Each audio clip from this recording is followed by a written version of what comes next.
السلام عليكم ورحمة الله وبركاته. أعوذ بالله من الشيطان الرجيم. بسم الله الرحمن الرحيم. الحمد لله رب العالمين. نحمده ونستعينه ونؤمن به ونتوكل عليه ونعوذ بالله من شرور أنفسنا ومن سيئات أعمالنا. من يهده الله فلا مضل له ومن يضلله فلا هادي له. وأشهد أن لا إله إلا الله وحده لا شريك له. وأشهد أن سيدنا محمدا عبده ورسوله وحبيبه وخليله. اللهم صل وسلم على رسولك سيدنا محمد وعلى آل سيدنا ومولانا محمد. أعوذ بالله من الشيطان الرجيم. بسم الله الرحمن الرحيم. وما آتاكم الرسول فخذوه وما نهاكم عنه فانتهوا. صدق الله مولانا العظيم. وقال النبي المصطفى محمد صلى الله عليه وسلم: من أحدث في أمرنا هذا ما ليس منه فهو رد. صدق رسول الله صلى الله عليه وسلم.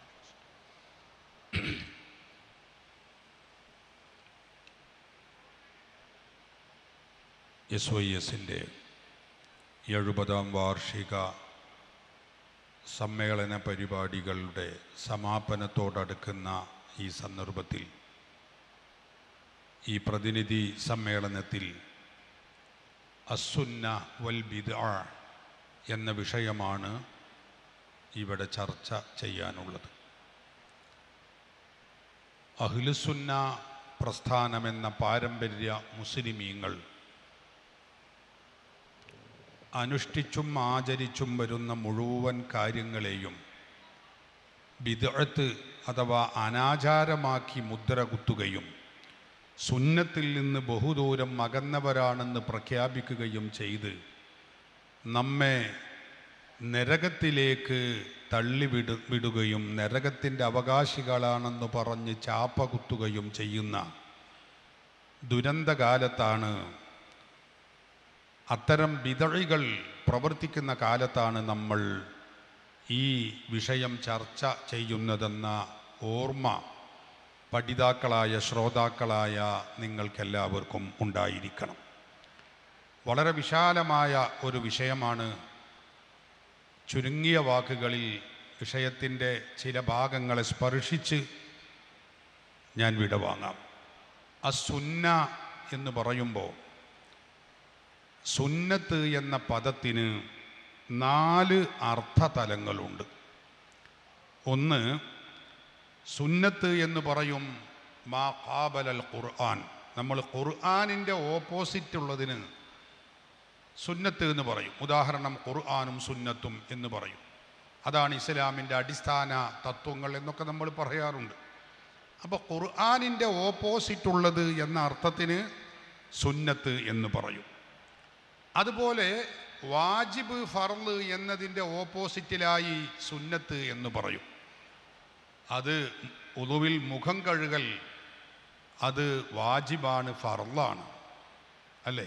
നിസ്കാരത്തിൽ സൂറത്ത് ഓതൽ അത് സുന്നത്താണ്.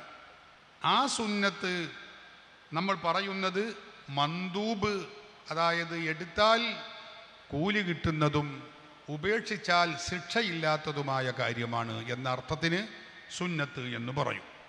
2 പ്രയോഗമായി. മൂന്നാമത്തെ പ്രയോഗം, സുന്നത്ത് എന്നതിന് ഭാഷാപരമായി ഒരർത്ഥമുണ്ട്. അതെന്താണ്? ഭാഷയിൽ സുന്നത്ത് എന്ന് പറഞ്ഞാൽ അത്വരീഖത്തു വസീറത്തു എന്നൊക്കെയാണ് അതിൻ്റെ അർത്ഥം. വഴി, മാർഗം, ചര്യ, ഇങ്ങനെ ഒരർത്ഥമുണ്ട്. അത് മൂന്നാമത്തെ അർത്ഥമാണ്. ആ അർത്ഥമനുസരിച്ചാണ് ഇമാം മുസ്ലിം ഉദ്ധരിച്ച ഹദീസിൽ കാണാം, വമൻ സന്ന ഫിൽ ഇസ്ലാമി സുന്നത്തൻ ഹസനത്തൻ.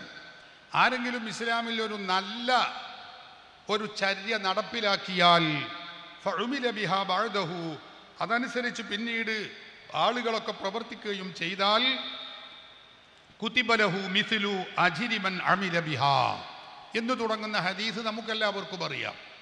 ഒമൻ സന്ന ഫിൽ ഇസ്ലാമി സുന്നത്തൻ സയ്യിഅത്തൻ, ഒരു ചീത്ത ചര്യ ഒരാൾ നടപ്പിലാക്കി, ഫഉമില ബിഹാ ബഅദഹു കുതിബ ലഹു മിസ്ലു വിസ്രി മൻ അമില ബിഹാ എന്ന് തുടങ്ങുന്ന ദീർഘമായ ഹദീസ് ഇമാം മുസ്ലിം സഹീഹ് മുസ്ലിമിൻ്റെ 1017 നമ്പർ ഹദീസായി രേഖപ്പെടുത്തി വച്ചിട്ടുണ്ട്. ഈ പറഞ്ഞ സുന്നത്തൊക്കെ ഭാഷാപരമായി പറയുന്ന ചര്യ അല്ലെങ്കിൽ മാർഗം എന്നൊക്കെയുള്ള അർത്ഥത്തിനാണ്. അപ്പോൾ സുന്നത്തിന് 3 അർത്ഥം ഞാൻ പറഞ്ഞു. ഇനി സുന്നത്ത് എന്നതിൻ്റെ 4ാമത്തെ അർത്ഥം, അത് ബിദ്അത്തിന്റെ ഓപ്പോസിറ്റിൽ പറയുന്ന സുന്നത്ത് എന്നാണ്. അത് ഇതുവരെ നമ്മൾ ഈ പറഞ്ഞ 3 സുന്നത്തും അല്ല, അതല്ലാത്ത ഒരു വ്യാപകാർത്ഥത്തിലുള്ള ഒരു സുന്നത്താണ്. അത് ബിദ്അത്തിന്റെ ഓപ്പോസിറ്റിൽ പറയുന്ന സുന്നത്താണ്. അത് വിശാലാർത്ഥത്തിലായിട്ടാണ് അതിനെ പറയപ്പെടുക. അതിൻ്റെ സംക്ഷിപ്തം പറഞ്ഞാൽ, ഇസ്ലാമിക പ്രമാണങ്ങളായ ഖുർആന്, സുന്നത്ത് അതായത് ഹദീസ്, ഇജ്മാഅ്, ഖിയാസ് എന്നീ പ്രമാണങ്ങളിൽ ഏതെങ്കിലും ഒന്നിൻ്റെ പിന്തുണയുണ്ടെങ്കിൽ അതിന് പറയുന്നതാണ് ഈ സുന്നത്ത് എന്നത്. ബിദ്അത്തിന്റെ ഓപ്പോസിറ്റിൽ പറയുന്ന സുന്നത്ത്. അതിൻ്റെ അർത്ഥം എന്താ? അതിൻ്റെ ആശയം, അത് ഖുർആൻ, സുന്നത്ത്, ഹദീസ്, ഇജ്മാഅ്, ഖിയാസ് എന്ന് തുടങ്ങുന്ന പ്രമാണങ്ങളുടെ ചതുർപ്രമാണങ്ങളിൽ ഏതെങ്കിലും ഒന്നിൻ്റെ പിൻബലം ഉള്ളതിനാണ് ഈ പറയുന്ന 4ാമത്തെ അർത്ഥത്തിലുള്ള സുന്നത്ത് എന്ന് പറയുന്നത്. അതാണ് നമ്മൾ ഇവിടെ ചർച്ച ചെയ്യുന്ന സുന്നത്ത്. അസുന്നത്തു വൽ ബിദ്അ എന്ന് പറയുമ്പോൾ ചർച്ച ചെയ്യുന്ന ഈ സുന്നത്ത് 4ാമത് പറഞ്ഞ സുന്നത്താണ്. അതായത് ബിദ്അത്തിന്റെ ഓപ്പോസിറ്റിൽ പറയുന്ന സുന്നത്ത്. അത് ഇസ്ലാമിക പ്രമാണങ്ങളുടെ പിൻബലങ്ങൾ ഏതെങ്കിലും ഒന്നുണ്ടെങ്കിൽ അത് സുന്നത്താണ്, അത് ബിദ്അത്തല്ല. ഇതിനാണ് സുന്നത്ത് എന്ന് പറയുക. ഇനി ബിദ്അത്ത് എന്ന് പറഞ്ഞാൽ അതും 2 അർത്ഥത്തിൽ ഉപയോഗിക്കും. 2 എന്ന് പറഞ്ഞാൽ, ഒന്ന് ഭാഷാപരമായി ബിദ്അത്ത്, മറ്റൊന്ന് സാങ്കേതികമായി മതപരമായ ബിദ്അത്ത്, അതിന് അനാചാരം എന്ന് പറയും. ഭാഷാപരമായി ബിദ്അത്ത് എന്ന് പറഞ്ഞാൽ അതെന്താണ്?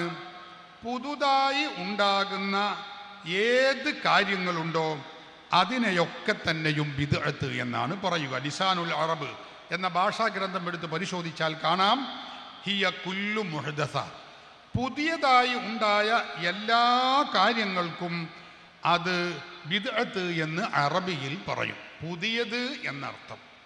എന്നാൽ പുതുതായി ഉണ്ടാകുന്ന എല്ലാ കാര്യങ്ങളും നമുക്ക് തള്ളപ്പെടാൻ പറ്റുമോ? തള്ളാൻ കഴിയില്ല. എന്നാൽ പുതുതായി ഉണ്ടാകുന്ന എല്ലാ കാര്യങ്ങളെയും നമുക്ക് സ്വീകരിക്കാൻ പറ്റുമോ? സ്വീകരിക്കാനും പറ്റില്ല. അപ്പോൾ മുഴുവനും തള്ളപ്പെടേണ്ടതല്ല, മുഴുവനും സ്വീകരിക്കേണ്ടതും അല്ല. ഇത് രണ്ടിൻ്റെയും മാനദണ്ഡം എന്താണ്? സ്വീകരിക്കുന്നതിൻ്റെയും അതായത് കൊള്ളേണ്ടതിൻ്റെയും തള്ളേണ്ടതിൻ്റെയും മാനദണ്ഡം എന്താണ്? ഒരു പുതിയ കാര്യം ഉണ്ടാകുമ്പോൾ അത് റസൂലുള്ളാഹി തങ്ങളുടെ കാലഘട്ടത്തിൽ ഇല്ല, അതുകൊണ്ട് അത് തള്ളപ്പെടേണ്ടതാണ് എന്ന് പറഞ്ഞ് മുഴുവനും തള്ളുക എന്നത് ഇസ്ലാമിൻ്റെ രീതിയല്ല. ആ കാര്യത്തെ നമ്മൾ തള്ളേണ്ടതാണെന്നും സ്വീകരിക്കേണ്ടതാണെന്നും വേർതിരിക്കുന്ന വ്യക്തമായ കൃത്യമായ മാനദണ്ഡമുണ്ട്. ഇമാമുന ശാഫിഈ റളിയല്ലാഹു അൻഹു അത് നമ്മെ പഠിപ്പിച്ചു. ഇമാം ശാഫിഈ റളിയല്ലാഹു അൻഹു പറഞ്ഞു, അൽ മുഹ്ദസാത്തു മിനൽ ഉമൂരി ലർബാനി, പുതിയ കാര്യങ്ങൾ 2 എണ്ണമാണ്. ഒന്ന് മാ ഉഹദിസ യുഖാലിഫു കിതാബൻ ഔ സുന്നത്തൻ ഔ അസറൻ ഔ ഇജ്മാഅൻ. നമ്മൾ പറഞ്ഞതുപോലെ പ്രമാണങ്ങൾക്ക് വിരുദ്ധമായത്, ഇസ്ലാമിലെ ചതുർ പ്രമാണങ്ങൾക്ക് വിരുദ്ധമായ കാര്യങ്ങളാണ്, വിരുദ്ധമായി പുതുതായി ഉണ്ടായ കാര്യങ്ങളാണ്. ഫഹാദിഹിൽ ബിദ്അത്തു ളലാലത്തുൻ, ആ പുതിയ കാര്യങ്ങൾ അത് വഴിപിഴച്ചതാണ്, അത് ഇസ്ലാം ഉൾക്കൊള്ളുന്നതല്ല, അത് തള്ളപ്പെടേണ്ടതാണ്. അങ്ങനെയുള്ള ചില പുതിയതുണ്ട്. ഇമാമുന ശാഫിഈ പറഞ്ഞു, വമാ ഉഹദിസ മിനൽ ഖൈരി, എന്നാൽ ഖൈറായ നല്ല കാര്യങ്ങൾ പുതുതായി ഉണ്ടാവാറുണ്ട്.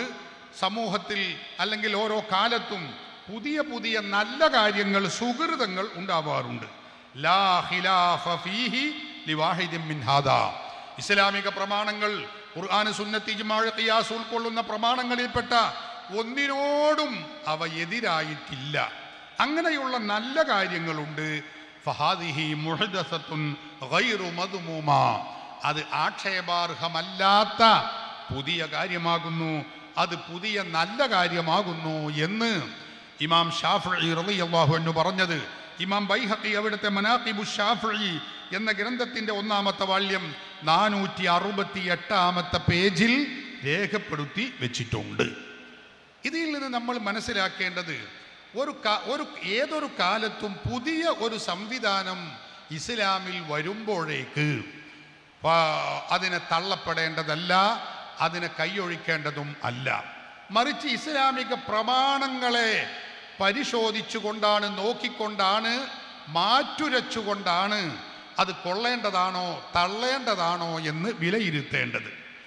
ഇവിടെ ഇമാം ഷാഫിഈ റളിയല്ലാഹു അൻഹു പറഞ്ഞു, ഇസ്ലാമിക പ്രമാണങ്ങൾക്ക് നിരക്കുന്നില്ലെങ്കിൽ അതാണ് ഇസ്ലാമിലെ ബിദ്അത്ത്, ശർഈയായ ബിദ്അത്ത്, അതായത് അനാചാരം, തള്ളപ്പെടേണ്ട പുതിയ കാര്യങ്ങൾ എന്ന് പറയുന്നത്. ഇത് ഇബ്നു തൈമിയ്യയുടെ ഇഖ്തിദാഉ സിറാത്തുൽ മുസ്തഖീം എന്ന ഗ്രന്ഥത്തിലും രേഖപ്പെടുത്തി വച്ചിട്ടുണ്ട്. വഅമ്മൽ ബിദ്അത്തു ശർഈയ ഫകുല്ലു മാ ലം യദുല്ല അലൈഹി ദലീലുൻ ശർഈയുൻ, ഇസ്ലാമിക പ്രമാണങ്ങളുടെ പിൻബലമില്ലെങ്കിൽ അത് അനാചാരമാണ്, അത് തള്ളപ്പെടേണ്ടതാണ്. ഒരുപാട് പണ്ഡിതന്മാർ, ഇബ്നു ഹജർ റജബിൽ ഹംബലി, ഹാഫിദ് ഇബ്നു ഹജർ അസ്ഖലാനി, ഹാഫിദ് സുയൂത്തി, എല്ലാ പണ്ഡിതന്മാരും ഇത് രേഖപ്പെടുത്തി വെച്ചിട്ടുണ്ട്. പറഞ്ഞതിൻ്റെ സംക്ഷിപ്തം, അപ്പോൾ പുതിയ ഒരു കാര്യം വരുമ്പോൾ അത് ഇസ്ലാമിക പ്രമാണങ്ങളോട് എങ്ങനെ സമരസപ്പെടുന്നു എന്നാണ് വിലയിരുത്തപ്പെടേണ്ടത്. അതനുസരിച്ചാണ് അതിനെ സ്വീകരിക്കേണ്ടതും തള്ളേണ്ടതും. അപ്പൊ പുതിയതായി ഉണ്ടാകുന്ന കാര്യങ്ങളിൽ ചില കാര്യങ്ങൾ നിർബന്ധമായ കാര്യങ്ങൾ ഉണ്ടാകും, മറ്റു ചില കാര്യങ്ങൾ സുന്നത്തായതുണ്ടാകും. ഇത് രണ്ടും റസൂലുള്ളാഹി തങ്ങളുടെ കാലഘട്ടത്തിൽ ഇല്ലാത്തതായിരിക്കും. അതിന് നമ്മുടെ അയിമ്മത്തുകൾ ഒരുപാട് ഉദാഹരണം പറഞ്ഞു. നിർബന്ധമായ ഒരു പുതിയ കാര്യമാണ് ബിദ്അത്ത് പ്രസ്ഥാനം ഉടലെടുക്കുമ്പോൾ അവരെ ഗണ്ണിക്കുക, അവർക്കെതിരിൽ ജനങ്ങളെ ബോധവാന്മാരാക്കുക, ബിദ്അഈ വാദങ്ങളെ ഗണ്ണിക്കുക, അതിന് ഗ്രന്ഥങ്ങൾ എഴുതുക, പ്രഭാഷണങ്ങൾ നടത്തുക, സംവാദങ്ങൾ നടത്തുക. ഇതൊക്കെ അനിവാര്യമായ ഘട്ടത്തിൽ നിർബന്ധമായതായി പണ്ഡിതന്മാർ രേഖപ്പെടുത്തി വെച്ചിട്ടുണ്ട്. ഇത് പക്ഷേ നബി സല്ലല്ലാഹു അലൈഹി വസല്ലമ തങ്ങൾ ചെയ്തിട്ടില്ല, എന്നാൽ കൂടി അത് നിർബന്ധമാണ്. അതുപോലെ സുന്നത്തായ പുതിയ കാര്യമാണ് മദ്രസ ഉണ്ടാക്കുക, മതവിദ്യാഭ്യാസം നടപ്പിലാക്കുന്നതിനാവശ്യമായ അത്തരം നൂതനമായ സമീപനങ്ങൾ സ്വീകരിക്കുക എന്നത്. ഇങ്ങനെ പുതിയ കാര്യങ്ങളിൽ നിർബന്ധമായതുണ്ട്, സുന്നത്തായതുമുണ്ട്. അതുപോലെ ഹറാമായതുണ്ട്, കറാഹത്തായതും ഉണ്ട്. ഉദാഹരണം, വെള്ളിയാഴ്ച ജുമുഅയുടെ നിർബന്ധ ഘടകമായ അല്ലെങ്കിൽ ഷർത്തായ ആ ഖുതുബ അത് മലയാളത്തിൽ നിർവഹിക്കുക എന്നത് അത് ഹറാമായ കാര്യമാണ്. കാരണം അത് ഇസ്ലാമിക പ്രമാണങ്ങളിലേക്ക് നമ്മൾ ഉരസി നോക്കുമ്പോൾ പ്രമാണങ്ങളുടെ പിൻബലം ഇല്ല, അത് പുതിയ കാര്യവുമാണ്. അതുകൊണ്ട് അത് ഇസ്ലാമിക പ്രമാണങ്ങൾക്ക് വിരുദ്ധമാണ്, അത് അനാചാരമാണ്, അത് ഇസ്ലാമിൽ ശർഇൽ അത് ബിദ്അത്താണ് എന്നാണ് അതിന് പറയുക. ഞാൻ പറയുന്നത് ഇത് രണ്ടുമല്ലെങ്കിൽ അത് മുബാഹായ അനുവദനീയമായ പുതിയ കാര്യമായിരിക്കും. ഇങ്ങനെ 5 ഹുക്മുകളും പുതുതായി ഉണ്ടായ കാര്യങ്ങളിൽ നമുക്ക് കാണാൻ കഴിയും. ചുരുക്കി ഞാൻ പറയട്ടെ, 4 പ്രമാണങ്ങളിൽ ഏതെങ്കിലും ഒന്നിൻ്റെ പിന്തുണയുണ്ടെങ്കിൽ അത് അനാചാരമാണെന്ന്, അതായത് ശർഇയായ ബിദ്അത്താണ് എന്ന് പറയാൻ പറ്റില്ല. അപ്പം നമ്മൾ ചെയ്യുന്ന ഒരുപാട് സുഹൃതങ്ങളുണ്ട്. ബിദ്അത്തുകാർ, മുജാഹിദുകളും ജമാഅത്തെ ഇസ്ലാമിയും അത് അനാചാരമാണെന്നും അത് ശരിയല്ലെന്നും അത് നരകത്തിലേക്ക് പോകുന്നതാണെന്നും അവർ പറഞ്ഞ് പ്രചരിപ്പിക്കുന്ന എത്രയോ സുഹൃതങ്ങൾ നമ്മൾ ചെയ്യുന്നുണ്ട്. ആ സുഹൃതങ്ങളൊക്കെ യഥാർത്ഥത്തിൽ പ്രമാണങ്ങളുടെ പിൻബലമുള്ളതാണ്. അതിൻ്റെ ഒരു ഉദാഹരണം നമുക്കറിയാം. നമ്മൾ ചെയ്യുന്നതിൽപ്പെട്ടതാണ് മൗലിദാഘോഷം. മൗലിദാഘോഷത്തിൻ്റെ ഭാഗമായി നബി സല്ലല്ലാഹു അലൈഹി വസല്ലമ തങ്ങളുടെ ആ ജന്മത്തിൽ സന്തോഷം പ്രകടിപ്പിച്ചുകൊണ്ട് നമ്മൾ ചെയ്യുന്ന ഒരുപാട് സുഹൃതങ്ങളുണ്ട്. നമ്മൾ ചെയ്യുന്ന ഈ സുഹൃതങ്ങളെ പോലെയുള്ള അതേ രൂപവും ഭാവവും റസൂലുള്ളാഹി തങ്ങളുടെ കാലഘട്ടത്തിൽ ഒരുപക്ഷെ ഇല്ല. അങ്ങനെ റസൂലിന്റെ കാലത്ത് ഇതേ രൂപവും ഭാവവും ഇല്ല എന്നതുകൊണ്ട് ഈ കാര്യം അനാചാരമാണെന്ന് വരികയില്ല. അപ്പോ മൗലിദാഘോഷം അത് സുഹൃതമാണ്, കാരണം ഇസ്ലാമിക പ്രമാണങ്ങൾ അതിനെ ശരിവെക്കുന്നുണ്ട്. അതുപോലെ തന്നെ നമ്മുടെ ദിക്ർ ഹൽക്ക, മാല മൗലിദുകൾ, ഖുതുബിയത്ത്, സ്വലാത്ത് മജ്ലിസ്, ഹദ്ദാദ് മജ്ലിസ്, മരിച്ചിടത്ത് ഖുർആൻ ഓതൽ, നമ്മൾ അടിയന്തരം ഭക്ഷണം ദാനം ചെയ്യൽ, ഇങ്ങനെ തുടങ്ങി നമ്മൾ ചെയ്യുന്ന സുഹൃതങ്ങളൊക്കെ തന്നെയും നമ്മൾ ആ ചെയ്യുന്ന ഹസനാത്തുകളെ ബിദ്അത്താണ്, അനാചാരമാണ് എന്ന് ബിദ്അത്തുകാർ പറയുന്നുണ്ടെങ്കിലും അത് ശരിയല്ല. അവകൾക്കൊക്കെ ഇസ്ലാമിൻ്റെ പ്രമാണങ്ങൾ അതിന് ശരിവെക്കുന്നുണ്ട്, പ്രമാണങ്ങളുടെ പിൻബലമുണ്ട്. അതേ അവസരത്തിൽ പ്രമാണങ്ങളുടെ പിൻബലമില്ലാത്തവ അവകൾക്കാണ് അനാചാരങ്ങൾ എന്ന് പറയുക. അത് ഒരിക്കലും നമുക്ക് അംഗീകരിക്കാൻ പറ്റില്ല, അത് തള്ളപ്പെടേണ്ടതാണ്. നബി സല്ലല്ലാഹു അലൈഹി വസല്ലമ തങ്ങൾ പറഞ്ഞു, മൻ അഹദസ ഫീ അംരിനാ ഹാദാ മാ ലൈസ മിൻഹു ഫഹുവ റദ്ദുൻ. മൻ അഹദസ ഫീ അംരിനാ ഹാദാ, നമ്മുടെ ഈ ദീൻ കാര്യങ്ങളിൽ ആരെങ്കിലും പുതുതായി ഉണ്ടാക്കിയാൽ, എന്തുണ്ടാക്കിയാൽ, മാ ലൈസ മിൻഹു, ഈ ദീനിൽ പെടാത്ത കാര്യങ്ങളെ ഒരാൾ പുതുതായി ഉണ്ടാക്കിയാൽ. എത്ര വ്യക്തമാണ് ആ കാര്യം. റസൂലുള്ളാഹിയുടെ പ്രസ്താവന നോക്ക് നിങ്ങൾ. മാ ലൈസ മിൻഹു, ദീനിൽ പെടാത്ത കാര്യങ്ങൾ ദീനിൽ ഒരാൾ ഉണ്ടാക്കിയാൽ ഫഹുവ റദ്ദുൻ, ആ ഉണ്ടാക്കിയ കാര്യം തള്ളപ്പെടണം, ഉണ്ടാക്കിയവനെയും തള്ളണം. ഇമാം ബുഖാരി സ്വഹീഹുൽ ബുഖാരിയുടെ 2697 നമ്പർ ഹദീസായി ഇതിനെ രേഖപ്പെടുത്തി വെച്ചിട്ടുണ്ട്. അപ്പോ ഇവിടുത്തെ വിഷയം അതാണ്, മാ ലൈസ മിൻഹു, ദീനിൽ പെടാത്ത കാര്യങ്ങൾ. അതിന്റെ അർത്ഥം എന്താ? അത് ഇമാം ഖാദി ഇയാൽ വിശദീകരിച്ചു. ഐ ലം യകുൻ മിനൽ കിതാബി വസുന്നതി സനദുൻ ലാഹിറുൻ ഔ ഖഫിയുൻ മൽഫൂദുൻ ഔ മുസ്തംബത്തുൻ.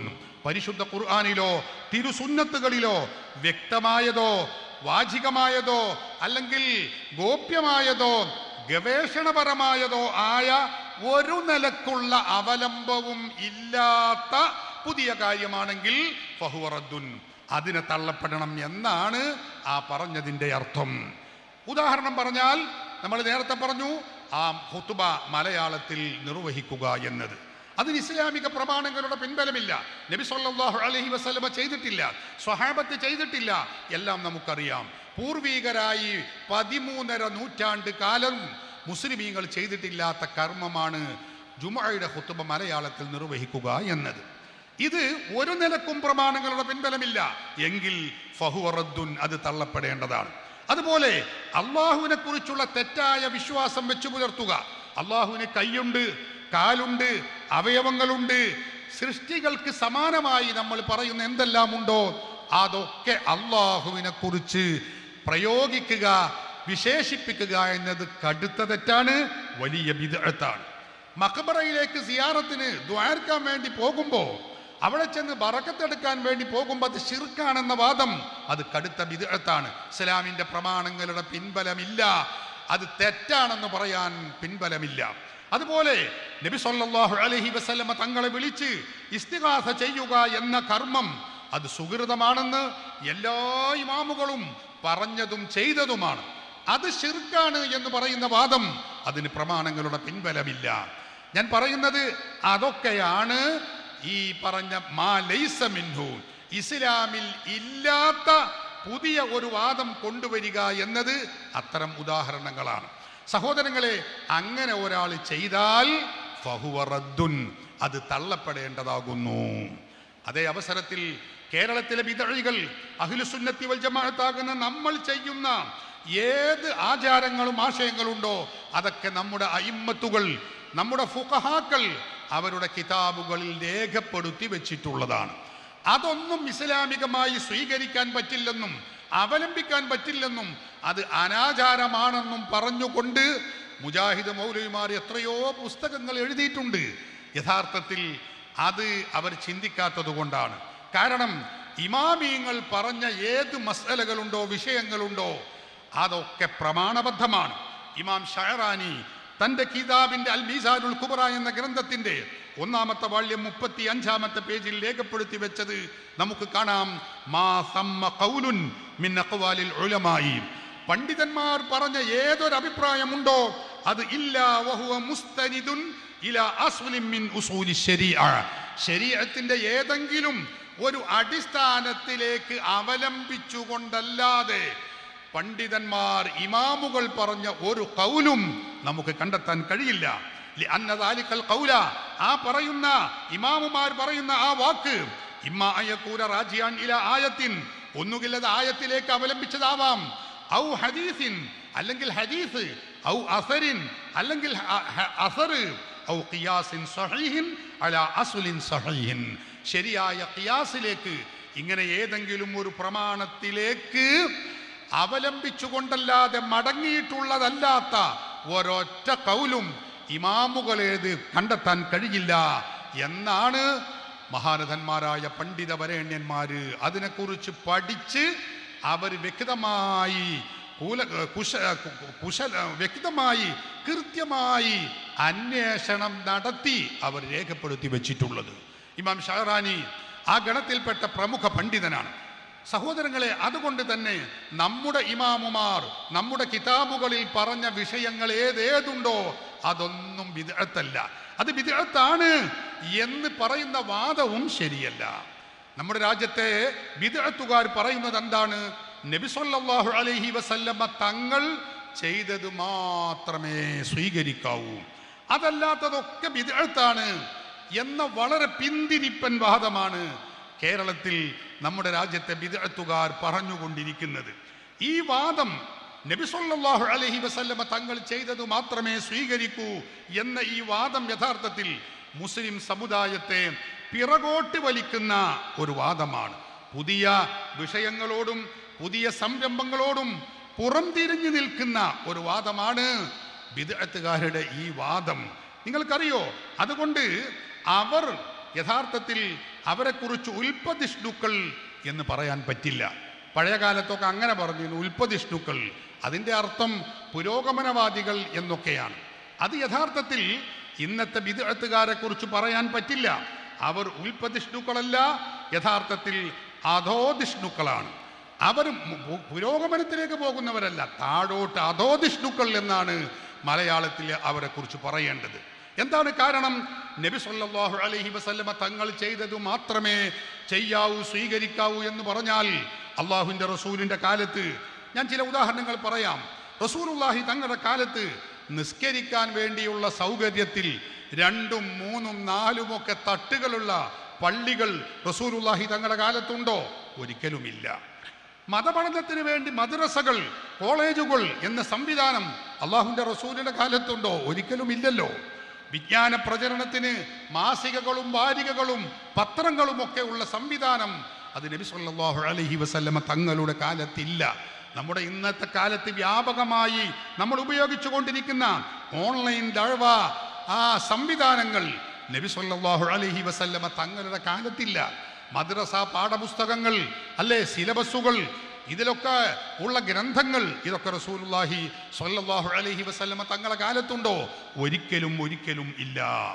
നബി സ്വല്ലല്ലാഹു അലൈഹി വസല്ലമ തങ്ങളുടെ കാലഘട്ടത്തിൽ ഇല്ലാത്ത 100 കാര്യങ്ങൾ നമുക്ക് പറയാൻ കഴിയും ബിദ്അത്തുകാർ തന്നെ ചെയ്യുന്നത്. എന്നിട്ട് അവർ പറയും റസൂലുള്ളാഹിയുടെ ചെയ്യാത്തൊന്നും ചെയ്യാൻ പാടില്ല. അവർ ചെയ്യുന്നതും പ്രവൃത്തി പദത്തിൽ കൊണ്ടുവരുന്നതുമാണെങ്കിലോ റസൂൽ ചെയ്യാത്ത കാര്യങ്ങളാണ് താനും. ഇസ്ലാമിക പ്രമാണങ്ങൾ എടുത്ത് പരിശോധിച്ചാൽ നബി സല്ലല്ലാഹു അലൈഹി വസല്ലമ തങ്ങൾ ചെയ്യാത്തത് സ്വഹാബത്ത് ചെയ്തിട്ടുണ്ട്. സിദ്ദീഖുൽ അക്ബർ റളിയല്ലാഹു അൻഹുവിന്റെ കാലഘട്ടത്തിൽ നമുക്കറിയില്ലേ, പരിശുദ്ധ ഖുർആൻ ക്രോഡീകരിക്കുകയാണ്. അള്ളാഹുവിൻ്റെ റസൂലിൻ്റെ കാലത്ത് നമ്മൾ ഇന്ന് കാണുന്നത് പോലെ 2 ചട്ടയുടെ ഉള്ളിലായി പരിശുദ്ധ ഖുർആൻ ക്രോഡീകരിക്കപ്പെട്ടിട്ടില്ല. നമുക്കെല്ലാവർക്കും അറിയാം. അത് സിദ്ദീഖുൽ അക്ബർ റളിയല്ലാഹു അൻഹുവിന്റെ കാലഘട്ടത്തിലാണ് അത് ക്രോഡീകരിച്ചിട്ടുള്ളത്. ഇമാം ബുഖാരി തന്റെ സഹീഹുൽ ബുഖാരിയിലെ 4686 നമ്പർ ഹദീസായി രേഖപ്പെടുത്തി വെച്ചത് കാണാം. ഉമറുൽ ഫാറൂഖ് റളിയല്ലാഹു അൻഹു സിദ്ദീഖുൽ അക്ബറിന്റെ അരികിൽ ചെന്ന് ചോദിക്കുകയാണ്, നമുക്കിതാ ഹാഫിദീങ്ങളൊക്കെ യമാമ യുദ്ധകാലത്ത് മരണപ്പെടുകയാണ്, ഖുർആൻ മനപ്പാടമുള്ളവരൊക്കെ മരിച്ചു പോകുന്നു, നമുക്കിനി ഖുർആൻ നഷ്ടപ്പെടുമോ എന്ന് ഞാൻ ഭയപ്പെടുന്നു. ഉമറുൽ ഫാറൂഖ് സിദ്ദീഖുൽ അക്ബറിനോട് ഇത് പറയുമ്പോൾ സിദ്ദീഖുൽ അക്ബർ റളിയല്ലാഹു അൻഹു ചോദിച്ചു, ഖുൽതു ലി ഉമറ, ഞാൻ ഉമറിനോട് ചോദിച്ചു, കൈഫ തഫ്അലു ശൈഅൻ ലം യഫ്അൽഹു റസൂലുള്ളാഹി സ്വല്ലല്ലാഹു അലൈഹി വസല്ലം.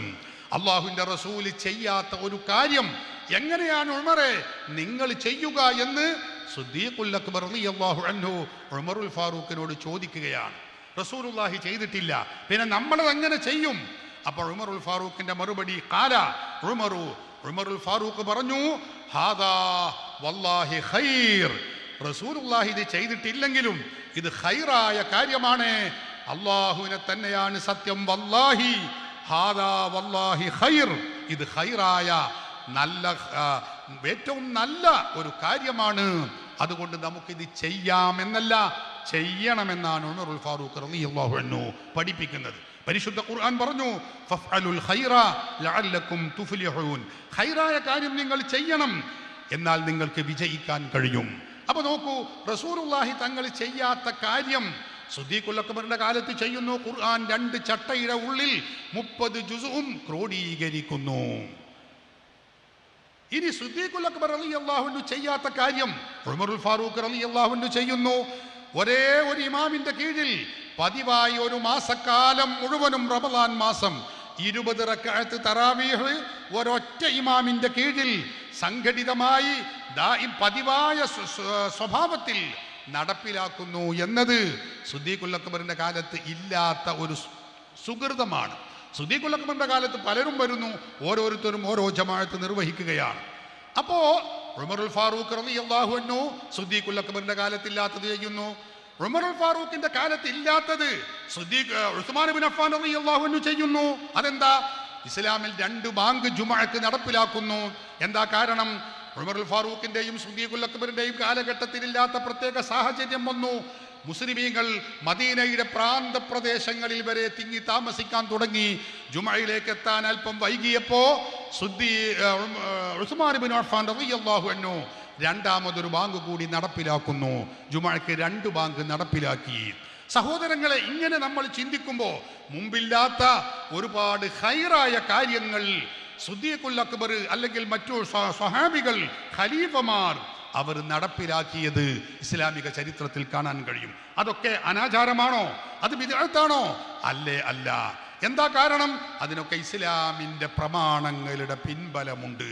സ്വഹീഹുൽ ബുഖാരി റസൂലുള്ളാഹി തങ്ങളുടെ കാലത്ത് ക്രോഡീകരിച്ചിട്ടില്ല, സ്വഹാബത്തിന്റെ കാലത്തും ക്രോഡീകരിച്ചിട്ടില്ല. സ്വഹീഹ് മുസ്ലിം ആവട്ടെ, മറ്റ് ഹദീസ് ഗ്രന്ഥങ്ങളാവട്ടെ, അതൊന്നും അവരുടെ കാലത്ത് ക്രോഡീകരിച്ചിട്ടില്ലേ ഇല്ല. എന്നാൽ അത് അനാചാരമാണ്, ബിദ്അത്താണെന്ന് പറയാൻ പറ്റുമോ? പറ്റില്ല. മറ്റു മതകീയ ഗ്രന്ഥങ്ങൾ, കർമ്മശാസ്ത്ര ഗ്രന്ഥങ്ങൾ, മറ്റു മതഗ്രന്ഥങ്ങൾ ഇല്ല. നബി സല്ലല്ലാഹു അലൈഹി വസല്ലമ തങ്ങളുടെ കാലഘട്ടത്തിൽ നമ്മൾ ഇന്ന് കാണുന്ന വിധത്തിൽ ക്രോഡീകരിച്ചിട്ടില്ല. അപ്പൊ അവർ ചെയ്യാത്ത കാര്യം പിൽക്കാലത്തുള്ളവർ ചെയ്തു. അത് ഇസ്ലാമിൽ തെറ്റല്ല, ബിദ്അത്തല്ല, അനാചാരമല്ല. എന്താ കാരണം? അതിന് ഇസ്ലാമിക പ്രമാണങ്ങളുടെ പിൻബലമുണ്ട്. ഇത് നമ്മൾ വളരെ കൃത്യമായി മനസ്സിലാക്കണം. ഇത് പറയുമ്പോൾ സ്വാഭാവികമായും ഒരു ചോദ്യം, എന്നാ പിന്നെ നമുക്ക് നിസ്കാരവും അങ്ങനെയൊക്കെ ആക്കിക്കൂടെ? ഏതായാലും ഉറങ്ങുകയായിരുന്നു, ഉറക്കത്തിൽ നന്നായി ഉറങ്ങിക്കൊണ്ടിരിക്കുമ്പോൾ വിളിച്ചുണർത്തി, സുബഹിക്ക് ഉണർന്നു, ഉറക്കൊക്കെ പോയി, എന്നാൽ സുബഹി ഏതായാലും 2 റക്അത്തുള്ളത് നമ്മളെ വക ഒരു 2 റക്അത്തും കൂടി കൂട്ടി അത് 4 റക്അത്ത് നിസ്കരിച്ചൂടെ എന്നൊക്കെ വലിയ ആനത്തലയായി ചോദിക്കാറുണ്ട് പലരും.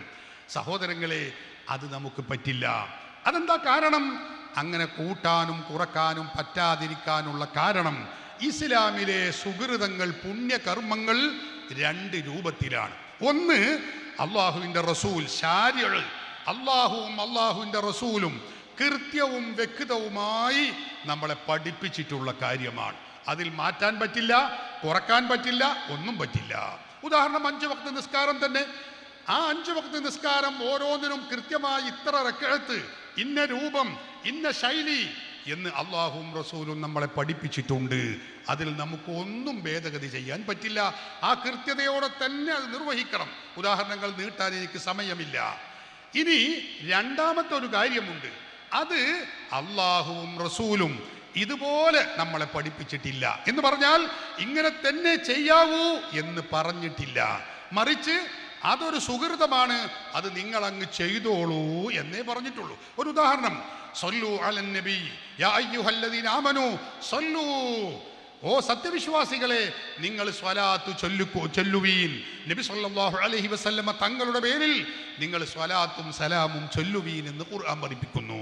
എത്ര സ്വലാത്ത്, ഏത് വിധത്തിലുള്ള സ്വലാത്ത്, എത്ര എണ്ണം, എപ്പോൾ, എങ്ങനെ ഒന്നും പറഞ്ഞിട്ടില്ല. അപ്പൊ നമുക്ക് എന്താവാം? അതെ, ഇസ്ലാം അനുവദിക്കുന്ന വിധത്തിൽ തെറ്റായ ഹറാമായ സ്ഥലത്തും സംവിധാനവും അല്ലാത്ത രൂപത്തിൽ നമുക്ക് 101 സ്വലാത്ത് ചെല്ല. അത് വെള്ളിയാഴ്ച രാവിൽ ചെല്ല, അല്ല തിങ്കളാഴ്ച രാവിൽ ചെല്ല, അല്ലെങ്കിൽ ഞായറാഴ്ച രാവിൽ ചൊല്ല. ഏത് ദിവസവും എപ്പോഴും എങ്ങനെയും ചൊല്ലാം. ഇസ്ലാം വിലക്കിയ സ്ഥലത്തും മറ്റും പാടില്ല എന്നേ ഉള്ളൂ. ഇത് ഇസ്ലാം നമുക്ക് കൃത്യമായ രൂപവും ഭാവവും പഠിപ്പിച്ചു തന്നിട്ടില്ലാത്ത രീതിയാണ്. നബി സല്ലല്ലാഹു അലൈഹി വസല്ലം തങ്ങൾ വിവാഹം കഴിച്ചവരോട് പറഞ്ഞു, ഔലിം, നിങ്ങൾ വലീമത്ത് കൊടുക്കണം എന്ന് പറഞ്ഞു. ഒരു സഹാബിയോട് പറഞ്ഞു, വലൗബി ഷാത്തിൻ, അതൊരാട് കൊണ്ടാണെങ്കിലും ശരി നിങ്ങൾ വലീമത്ത് കൊടുക്കണം എന്ന് പറഞ്ഞാൽ നിക്കാഹാനന്തരമുള്ള സദ്യ അത് നൽകണമെന്ന് പറഞ്ഞു. ഇന്ന രൂപത്തിൽ, ഇന്ന ഭക്ഷണം, ഇന്ന ശൈലി ഒന്നും പറഞ്ഞിട്ടില്ല. അതുകൊണ്ട് നമ്മൾ പലരും പല വിധത്തിലുമുള്ള ഭക്ഷണ പദാർത്ഥങ്ങൾ നൽകുന്നു. ചിലർ മന്തി കൊടുക്കുന്നു, ചിലർ നെയ്ച്ചോറ്, ബിരിയാണി, പല ജാതി പേരുകളിലുള്ള ഭക്ഷണങ്ങളും വിഭവങ്ങളും നൽകുന്നു. ഇസ്ലാം അത് ഇന്നതേ കൊടുക്കാവൂ, ഇന്നതേ ചെയ്യാവൂ എന്ന് പറഞ്ഞിട്ടില്ല. അപ്പൊ എന്നതുപോലെയാണ് നമ്മളുടെ ഇപ്പൊ മൗലിദാഘോഷം, ഉദാഹരണം പറയാ, അത് ഇന്ന രൂപത്തിൽ എന്ന് റസൂലുള്ളാഹി പഠിപ്പിച്ചിട്ടില്ല. എന്താ കാരണം? ഖുർആൻ പറഞ്ഞു ഫല്യഫ്റഹു എന്നാണ്. അള്ളാഹുവിന്റെ റസൂലിനെ കൊണ്ട് നിങ്ങൾ സന്തോഷം പ്രകടിപ്പിച്ചോളൂ. ആ സന്തോഷ പ്രകടനം എന്തൊക്കെ ആവാം? സന്തോഷ പ്രകടനമാവാൻ പറ്റുന്ന എന്തുമാവാം. അപ്പൊ ചിലർ മദ്ഹുകൾ ചൊല്ലും, ചിലർ ഭക്ഷണം കൊടുക്കും, ചിലർ റാലി നടത്തും, ചിലർ മൗലിദോതും, പല വിധത്തിലുമാണ്. അതുകൊണ്ട് ഈ പുണ്യകർമ്മങ്ങൾ അത് അള്ളാഹുവും റസൂലും നിശ്ചിതമായി നമുക്ക് പഠിപ്പിച്ചു തന്നിട്ടില്ലാത്ത കാര്യങ്ങളാകുമ്പോൾ അതിന് നമ്മുടെ അയിമ്മത്തുകൾ പഠിപ്പിച്ച രീതിശാസ്ത്രങ്ങളുണ്ട്. ആ രീതിയിൽ അവർ പറഞ്ഞതു പ്രകാരം നമുക്കത് ചെയ്യാവുന്നതാണ്. അതുകൊണ്ട് പുതുതായി ഇസ്ലാമിൽ ഒരു കാര്യം ഉണ്ടാകുമ്പോഴേക്ക് അതൊക്കെ തള്ളപ്പെടേണ്ടതാണ് എന്ന ഒരു വാദം ഇസ്ലാമിൽ ഇല്ല. അതേ അവസരത്തിൽ ഇസ്ലാമിക പ്രമാണങ്ങൾ, ചതുർ പ്രമാണങ്ങളെ നമ്മൾ ഉരസി നോക്കുമ്പോൾ ആ പ്രമാണങ്ങളിൽ അധിഷ്ഠിതമാണോ അത് സ്വീകരിക്കാൻ പറ്റും, അല്ലേ അത് തള്ളപ്പെടേണ്ടതാണ് ഇസ്ലാമിൽ. അതാണ് അയിമ്മത്തുകൾ പറഞ്ഞു. ബഹുമാനപ്പെട്ട അൽ ഹദീഖത്തുൻ നദിയ്യ ശറഹു ത്വരീഖത്തിൽ മുഹമ്മദിയ എന്ന ഗ്രന്ഥത്തിൽ കാണാം, ബിദ്അത്ത് വിശദീകരിച്ചപ്പോൾ പറഞ്ഞു, ഹിയ മാ സീദ അലാ മാ ശുരിഅ ഔ നുഖിസ അൻഹു മിൻ ഹൈതു ത്വാഅ. ശറഇന്റെ നിയമങ്ങളിൽ വർദ്ധിപ്പിക്കപ്പെട്ടതും ബിദ്അത്താണ്, ചുരുക്കിയതും ബിദ്അത്തിൽപ്പെട്ടതാകുന്നു. നമ്മുടെ രാജ്യത്തെ ബിദ്അത്തുകാർ ഇത് രണ്ടും ചെയ്തുകൊണ്ടിരിക്കുകയാണ്. ശരീഅത്തുൽ ഇസ്ലാം പഠിപ്പിച്ച നിയമങ്ങൾക്ക് വിരുദ്ധമായി അവരുടെ വക കുറെ കൂട്ടുന്നു, കുറെ ചുരുക്കുന്നു. വിശദീകരിക്കാൻ സമയമില്ല. ബിദ്അത്തുകാർ, ഇന്നത്തെ നമ്മുടെ മുജാഹിദ് പ്രസ്ഥാനം കേരളത്തിൽ, കേരളത്തിലേക്ക് വരുമ്പോൾ 8-10 കാര്യങ്ങളിലാണ് അവരും നമ്മളും തമ്മിൽ ഉണ്ടായിരുന്ന തർക്കം. എന്നാൽ ഇപ്പോൾ അവരും നമ്മളും തമ്മിൽ 100-300ഓളം കാര്യങ്ങളിൽ അവരും നമ്മളും തമ്മിൽ തർക്കത്തിലാണ്. എന്താ? ഇസ്ലാമിൽ സ്ഥിരപ്പെട്ട ഒരുപാട് പുണ്യങ്ങളെ അവർ ഛേദിച്ചു കൊണ്ടിരിക്കുകയാണ്. അതിൽപ്പെട്ട ചിലത് ഞാൻ പറയാം. തസ്ബീഹ് നിസ്കാരം എന്ന സുന്നത്ത് നിസ്കാരം അത് ഇല്ല. സ്വലാത്തുൽ ഹാജത്ത് എന്ന ആവശ്യ പൂർത്തീകരണത്തിനുള്ള നിസ്കാരമില്ല. യാത്രക്ക് മുമ്പുള്ള നിസ്കാരമില്ല. തറാവീഹ് നിസ്കാരം 20 റക്അത്ത് ഇല്ല. മറഞ്ഞ മയ്യത്തിന് വേണ്ടിയുള്ള നിസ്കാരമില്ല. സ്വലാത്തുൽ അവ്വാബീൻ എന്ന നിസ്കാരമില്ല. അങ്ങനെ ഒന്നും ഇല്ല. ഇനി ദിക്ർ ഹൽക്ക പാടില്ല, സ്വലാത്ത് മജ്ലിസ് പാടില്ല, റാത്തീബ് മജ്ലിസ് പാടില്ല, ഖുതുബിയത്ത് പാടില്ല, മൗലിദ് പാടില്ല, മാല പാടില്ല, ബുറുദ പാടില്ല, സ്വലാത്തുന്നാരിയ പാടില്ല, സ്വലാത്തു താജ് പാടില്ല, ആലമു സ്വലാത്ത് പാടില്ല, കമാലിയ സ്വലാത്ത് പാടില്ല. അങ്ങനെ ഇബ്രാഹിമിയ സ്വലാത്ത് അല്ലാത്ത ഒന്നും പാടില്ല. മയ്യത്തിനരികിൽ ഖുർആൻ ഓതാൻ പാടില്ല. മയ്യത്തിനരികിൽ ഫാത്തിഹ ഓതി ദുആ ചെയ്യാൻ പാടില്ല. മയ്യത്ത് കൊണ്ടുപോകുമ്പോൾ ദിക്ർ പാടില്ല. ഖബറിന്റെ തൽഖീൻ പാടില്ല. അതുപോലെ ഖബറിന്റെ അരികത്ത് വെച്ച് ഖുർആൻ ഓതാൻ പാടില്ല. മരിച്ചവർക്ക് വേണ്ടി ഭക്ഷണം ദാനം ചെയ്യുന്ന, അടിയന്തരം എന്നൊക്കെ പറയുന്ന ആ സുഹൃതം പാടില്ല. മയ്യത്തിന് തെഹ്ലീൽ ഓതാൻ പാടില്ല, ചെല്ലാൻ പാടില്ല. ഹത്തപ്പുര പാടില്ല, ആണ്ട് പാടില്ല, ഒന്നും പാടില്ല എന്ന് പറഞ്ഞ് ഇസ്ലാമിലെ സുഹൃതങ്ങളെ വെട്ടിമുറിച്ചു കൊണ്ടിരിക്കുന്ന ഒരു ദുരന്തമാണ് ബിദ്അത്തുകാരിൽ നമ്മൾ നമ്മൾ കണ്ടുകൊണ്ടിരിക്കുന്നത്. അതുകൊണ്ട് ബിദ്അത്തിൽ നമ്മൾ ഒരിക്കലും പെട്ടുപോകരുത്. ഹബീബായ നബി സല്ലല്ലാഹു അലൈഹി വസല്ലമ തങ്ങൾ നമ്മളെ പഠിപ്പിച്ചത് കാണാം. അവിടുന്ന് പറഞ്ഞു, മൻ അഹദസ ഹദസൻ, ആരെങ്കിലും ഒരു പുതിയ ആചാരം നടപ്പിലാക്കിയാൽ, ഔ ആവാ മുഹദിസൻ, അല്ലെങ്കിൽ ഒരു പുത്തൻവാദിക്ക് അഭയം നൽകിയാൽ, ഒരു പുത്തൻവാദം ഉണ്ടാക്കി, ഒരു ബിദ്അത്ത് ഉണ്ടാക്കി, അല്ലെങ്കിൽ പുത്തൻവാദിയായ വ്യക്തികൾക്ക് അഭയം നൽകിയാൽ, ഫഅലൈഹി ലഅനത്തുല്ലാഹ്, അവന്റെ മേലിൽ അല്ലാഹുവിന്റെ ശാപമുണ്ട്. വലഅനത്തുൽ ലാഇനീൻ, ശപിക്കുന്നവരുടെ ശാപം മുഴുവനുമുണ്ട്. വൽ മലായികതി വന്നാസി അജ്മഈൻ, മലക്കുകളുടെ ശാപമുണ്ട്. വന്നാസി അജ്മഈൻ, അമ്പിയാക്കൾ, ഔലിയാക്കൾ, സ്വാലിഹീങ്ങൾ ഉൾക്കൊള്ളുന്ന മുഴുവൻ മഹാത്മാക്കളുടെയും ശാപം അവർക്കുണ്ടെന്ന് ഹബീബായ മുഹമ്മദുർ റസൂലുള്ളാഹി സ്വല്ലല്ലാഹു അലൈഹി വസല്ലമ തങ്ങൾ നമ്മളെ പഠിപ്പിച്ചതാണ്. അതിനാൽ യഥാർത്ഥ സുന്നത്ത് നമ്മൾ ജീവിതത്തിൽ കൊണ്ടുവരികയും ബിദ്അത്തിനെ എല്ലാ അർത്ഥത്തിലും കൈയൊഴിയുകയും ചെയ്യണമേ. ഇതാണ് സുന്നികളായ SYSകാരായ അഹ്ലു സുന്ന പ്രസ്ഥാനത്തിന്റെ വാഹകരായ നമ്മുടെ ബാധ്യത എന്ന തിരിച്ചറിവ് നമുക്കെല്ലാവർക്കും ഉണ്ടായിരിക്കണമെന്ന് മാത്രം എന്നോടും നിങ്ങളോടും ഓർമ്മപ്പെടുത്തി. വആഖിറു ദഅ്വാനാ അനിൽ ഹംദുലില്ലാഹി റബ്ബിൽ ആലമീൻ. അസ്സലാമു അലൈക്കും വറഹ്മത്തുള്ളാഹി വബറകാതുഹു.